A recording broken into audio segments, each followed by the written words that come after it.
Bendiciones.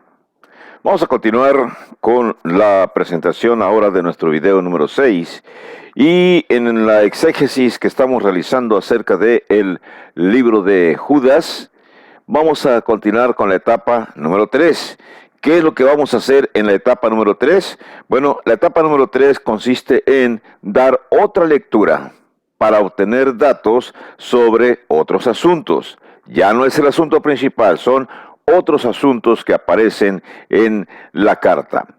Como no es necesario dar la lectura completa, yo ya la di, entonces usted también cuando quiera hacer el análisis de alguna carta o si está haciendo la de Judas junto conmigo, bueno, entonces dele la lectura si usted gusta a su Biblia, a su capítulo de Judas y vamos a continuar. ¿Qué asuntos o qué otros asuntos secundarios encontramos en la lectura de nuestro libro?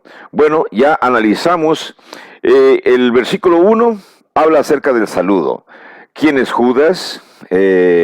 ¿A quién envía la carta? Y luego en el versículo 3 encontramos un asunto que es importante. La palabra que ahí aparece es nuestra común salvación. Este es un asunto importante que consideramos que necesitamos analizarlo. Cuando Judas dice nuestra común salvación, entonces esto lo consideramos un asunto importante. Vamos a sacar algunos aspectos de este asunto.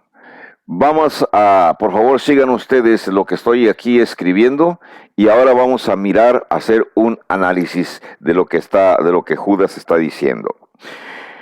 Cuando leemos la palabra nos da un enfoque inmediato sobre varias cosas. Tan solo el hecho de mirar la palabra, tan solo el hecho de escribir las palabras, inmediatamente encontramos un mundo abierto de información para nosotros. ¿De qué nos habla? Bueno, el enfoque de esta frase nos lleva a lo siguiente. Usted va a conocer esta palabra. Judas está hablando acerca de la unanimidad. ¿Qué es la unanimidad? Bueno, cuando él dice acerca de nuestra común salvación, él habla acerca de que en el grupo debe de haber un acuerdo o existe un acuerdo. El grupo recibió la carta de Judas, el grupo está dialogando, está discutiendo cómo defenderse defenderse de las personas que ingresaron al grupo encubiertamente.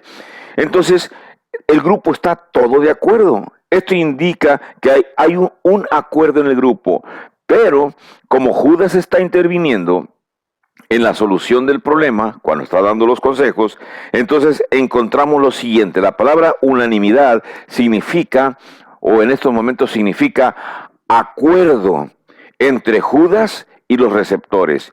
Si hay un acuerdo entre Judas y los receptores, eso indica otra vez que hay una relación muy cercana, muy profunda, acuerdo entre ellos, una relación, acuerdo entre Judas y los receptores.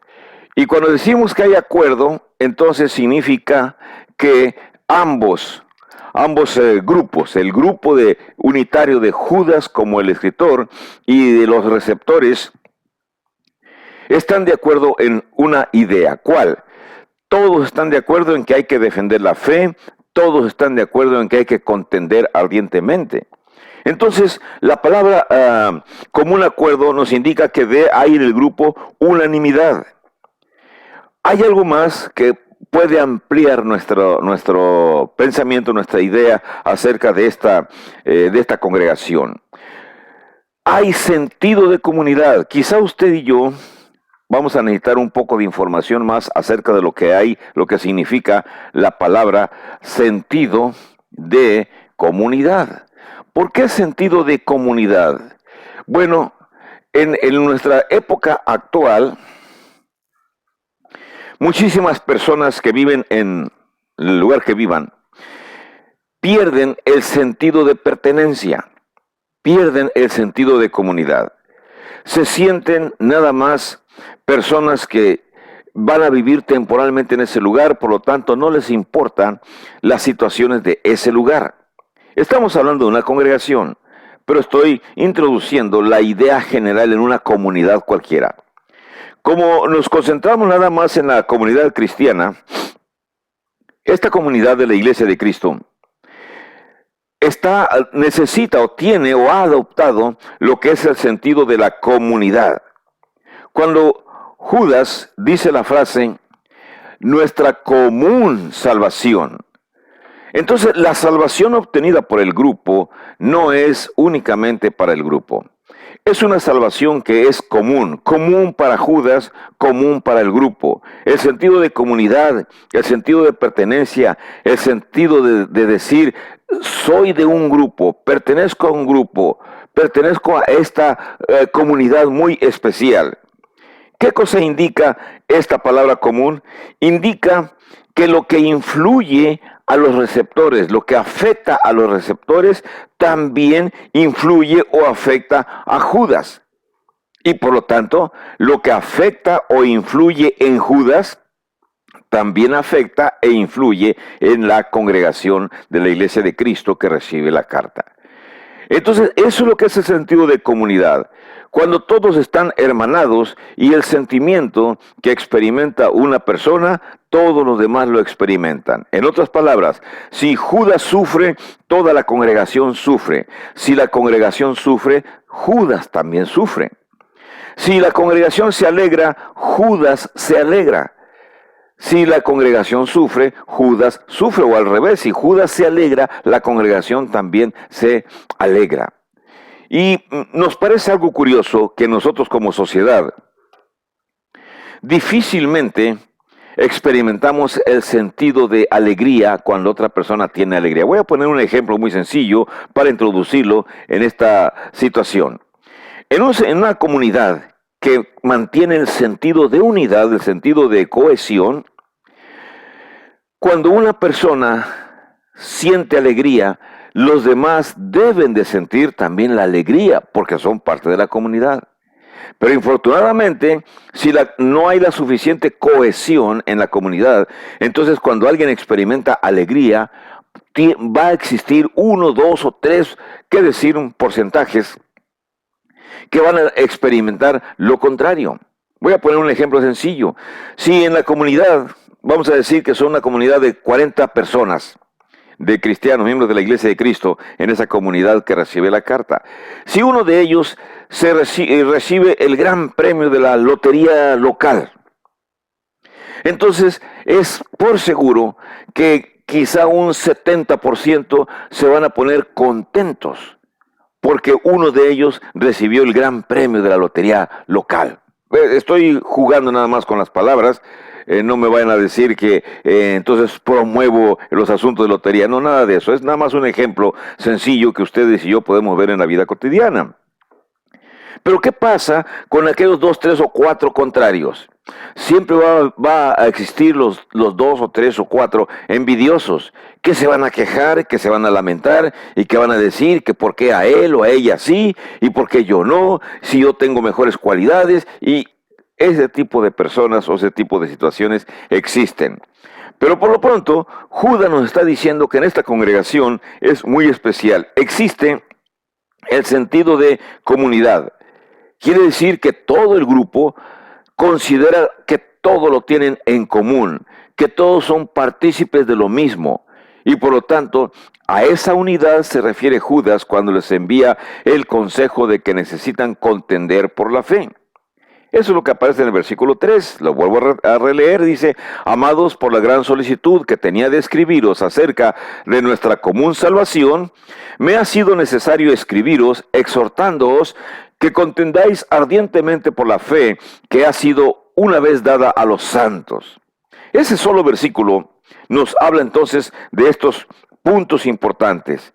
Ahora un tercer punto que vamos a encontrar aquí. Ese tercer punto es el siguiente, es el asunto es preocupante, es razón suficiente para que la comunidad se conmueva. Voy a poner aquí que este asunto es suficiente, el asunto de la introducción de de las personas falsas dentro de la congregación. Este asunto es razón suficiente para preocuparse. Todos están preocupados. Déjeme escribirlo aquí. Este asunto es razón suficiente para preocuparse. O sea, ¿está preocupada la congregación? Sí. ¿Está preocupado Judas? Sí. Es razón suficiente para preocuparse. Cuando en un grupo perfectamente cohesionado suceden cosas que alegran o que entristecen a alguien, todo el grupo va a experimentar lo mismo. Entonces, esa unión, esa cohesión, esa unidad se refleja en la frase cuando dice Judas, nuestra común salvación. Entonces, el asunto de la salvación es un asunto importante que preocupa a la congregación y que preocupa al escritor, en este caso es Judas. ¿Qué más encontramos en este solo versículo? Déjenme borrar aquí los siguientes, estos primeros incisos para continuar escribiendo. ¿Qué más encontramos o qué más nos dice esta palabra? Tenemos algo más, dice, esta frase nos indica lo siguiente, déjenme pasar con el siguiente inciso, nos indica lo siguiente, hay una discontinuidad en sus vidas, una ruptura, déjenme escribir aquí, hay descontinuidad,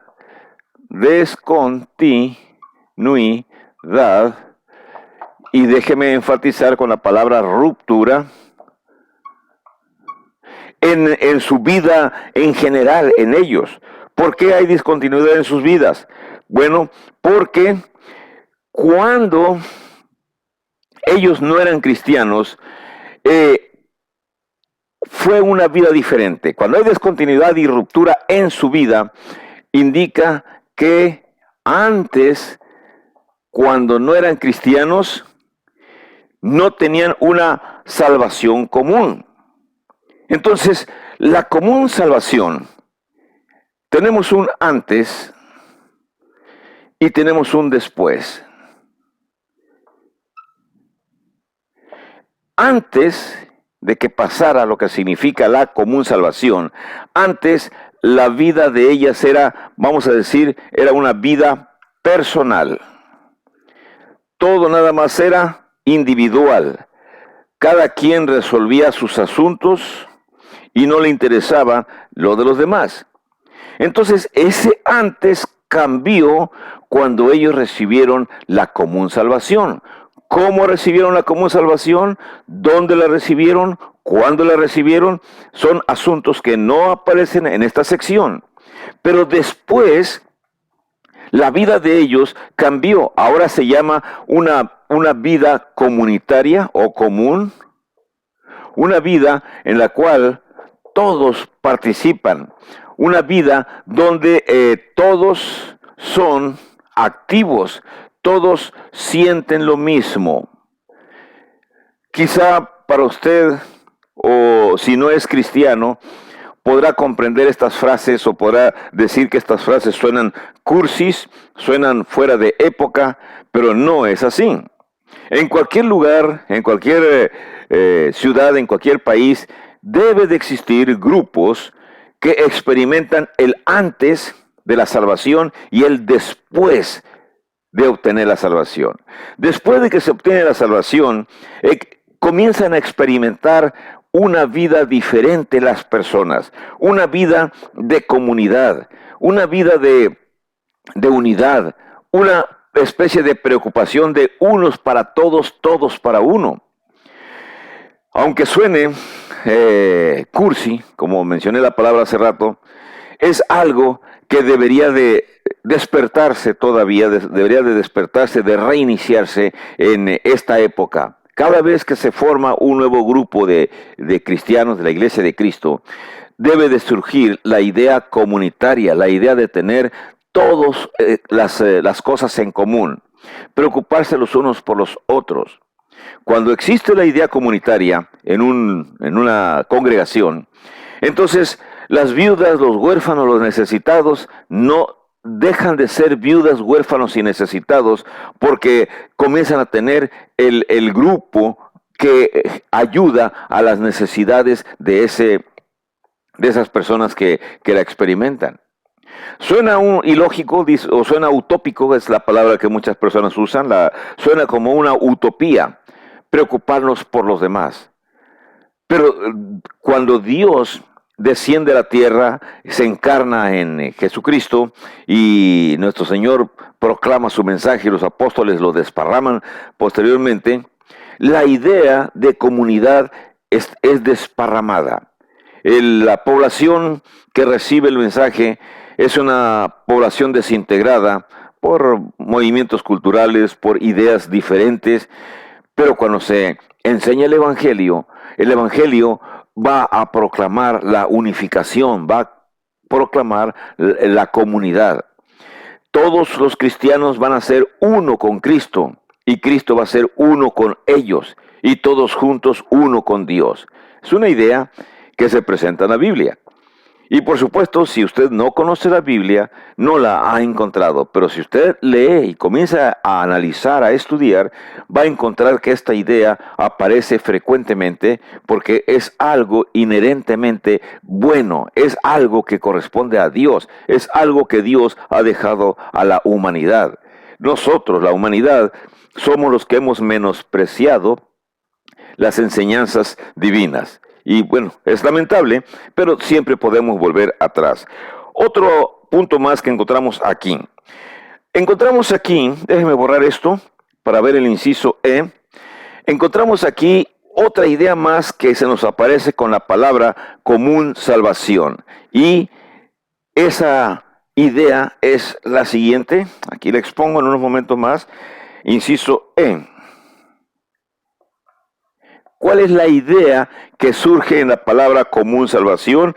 Surge la idea de el abuso de la gracia. ¿Por qué hablamos de el abuso de la gracia? La gracia es la salvación. Cuando usted escuche qué cosa es gracia, y la gracia es la salvación obtenida por nuestro Señor Jesucristo en términos generales. Entonces, cuando la gente abusa de la gracia, la que produce salvación, nos habla acerca de algo interesante. La gracia, o sea, la salvación, es de naturaleza delicada. ¿Por qué entendemos eso? ¿O por qué decimos eso de que la gracia es de naturaleza delicada? Déjenme explicarles qué significa o tener una idea de lo que es la naturaleza delicada. Usted ha observado, o hemos observado, cómo son las alas de las mariposas. Las alas de las mariposas o las alas de los insectos voladores son alas que en el caso hay cierta clase de hormigas que se producen mucho después de las lluvias y que salen volando. Creo que son las hormigas reinas y salen las hormigas zánganos tras de ellas, igualmente las abejas. Tienen alitas muy delicadas. Cuando hablamos de la gracia es algo también muy delicado, que tiene que cuidarse. Si usted obtiene la salvación, obtiene la gracia es algo que fácilmente se puede perder. Usted se convierte en cristiano, usted obtiene la salvación, pero la salvación no es permanente. La salvación tiene que cuidarse como se cuida algo preciado, algo que puede romperse. Quiere decir que cuando usted decide mantener una relación cercana con su Creador, con nuestro Dios, esa relación, esa comunidad, esa comunión que va a tener con su Creador, con nuestro Creador, va a estar unida muy delicadamente. Quiere decir que Dios ofrece a usted la salvación, pero usted y yo tenemos el deber de conservar esa salvación. Mire, para que entendamos esto. Dentro del vientre de mamá, cuando se desarrolla el bebé, existe una conexión muy delicada dentro de el vientre. Yo sé que usted va a estar pensando en el cordón umbilical. No, no estoy hablando del cordón umbilical. El cordón umbilical es la conexión entre el bebé y mamá para recibir los nutrientes en el desarrollo del feto dentro del organismo de mamá. Está bien esa conexión. Pero hay otro tipo de conexión que es más profunda, una conexión afectiva. El bebé dentro del vientre siente cuando mamá sufre, siente cuando mamá se alegra, siente cuando mamá y papá hablan bien del bebé, acarician el vientre de papá, acaricia el vientre de mamá, y entonces el bebé siente el amor de ambos y duerme y descansa feliz dentro del seno materno. Pero cuando mamá y papá o mamá está pensando en deshacerse del feto, el bebé dentro comienza a preocuparse. Y cuando ya van a buscar al doctor asesino, el que va a producir el aborto, los bebés quieren huir de las tijeras que están avanzando para cortar en trozos el pequeño cuerpecito que se está desarrollando dentro de mamá. El bebé siente, sufre, llora, se agita, se alegra. Bueno, esa es la conexión que existe entre mamá y el bebé. Cuando hay mucho amor, el bebé lo siente. Cuando hay resentimiento de mamá en contra del producto, en contra del bebé, el bebé lo resiente. Yo lamento la existencia de los grupos que promueven el aborto, los grupos abortionistas. Es una aberración. Pero ¿qué se puede hacer? Las personas que piensan así no conocen nada de Dios y piensan que son dueñas y señoras de su cuerpo, dueños y señores de su organismo. Y no es así. Una vez que nosotros obtenemos la gracia o la salvación, nosotros ya no nos pertenecemos a nosotros mismos. Nosotros pertenecemos a Dios. Por eso nuestra unión con Dios es de naturaleza muy delicada. Toda la sociedad que se ha unido con Dios en esa común salvación, cuando aceptaron la gracia salvadora, cuando aceptaron el perdón de los pecados, cuando obedecieron el Evangelio, comenzamos a tener una unión muy cercana con nuestro Señor, pero también muy delicada, porque como humanos que somos, los humanos somos muy variables algunos, y entonces el día de hoy podemos aceptar la gracia y el día de mañana podemos abandonar la gracia. El Señor no nos obliga a ser seguidores de Él. El Señor nos ofrece la opción de ser salvados, de ser perdonados, de pertenecer a este grupo, a los grupos que tienen una común salvación.